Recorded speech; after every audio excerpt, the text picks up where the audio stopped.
everyone. So today we're going to be talking about how to tell whether a function is linear or not, depending on what type of form it's in. Okay, so this is going to be a short mini lesson on whether a function is linear or not. So let's dive in real quick.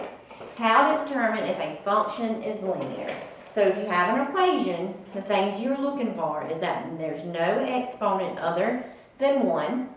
Okay, if so, it's linear, and you cannot have a product of variables. So you can't have an x, y together, an a, b together, a product of any variable. So if we're looking at this one, in number 1, we would say number 1 is not linear because of this exponent. So if it has any, and we don't usually write the exponent 1, it's just kind of there. So if you see any exponent at all, like this one, then we can say this is not linear.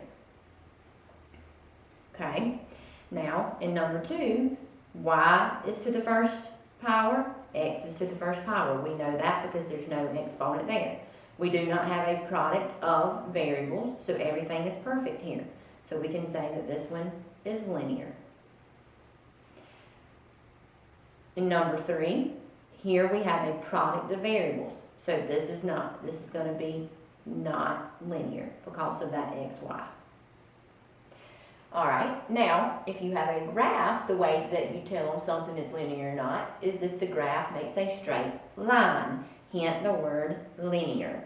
Okay, so obviously number 1 is curved, so it is not linear.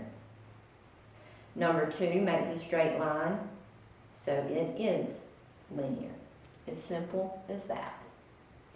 Alright, last but not least, if you have a table and you're trying to determine if something is linear, you're looking to see if it has a constant ROC. Well, let's review what ROC means. ROC, I'm going to bring up my notebook from my class, but ROC is an abbreviation for a rate of change, and the way you find ROC is to do the change in y over change in x between every set of 2 points on your table. I use these symbols because this is the symbol, this is delta, and this means change, okay? So, we're going to look at the set of, between every set of 2 points, okay? So we're going to look between my first and second point, and we are going to do the change in y over the change in x. So, the change in y, which is on my right side, so y's are always on your right side in a vertical table. If you were to have a horizontal table, y would always be across the bottom. So, the change in my y is to get from 0 to 20, I add 20. The change in my x to get from 0 to 10 is to add 10. So, 20 over 10 equals 2, if I simplify it. So, every other change that I do needs to also be 2, or it is not linear. So now I don't start with the third point and go from third to fourth. I have to do the change between all points. So now I did first to second, and so if we call this the first point, second point, third, fourth, fifth, and sixth, then I'm going to go first to second, which I already did. Now I'm going to do my second to third point. So second to third point, I add 30 to get from 20 to 50, and for my x's I add 10 to 25 is 15. Alright, well, 30 divided by 15 equals 2. So I'm good so far. Alright, now let's look at third to fourth.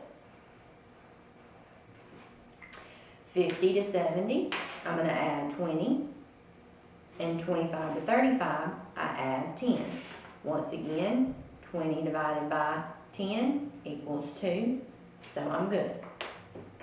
Now I'm going to do 70 to 100, I add 30.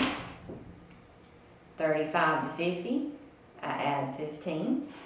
30 over 15 equals 2. I'm good. Check your very last set. 100 to 20, I add 20.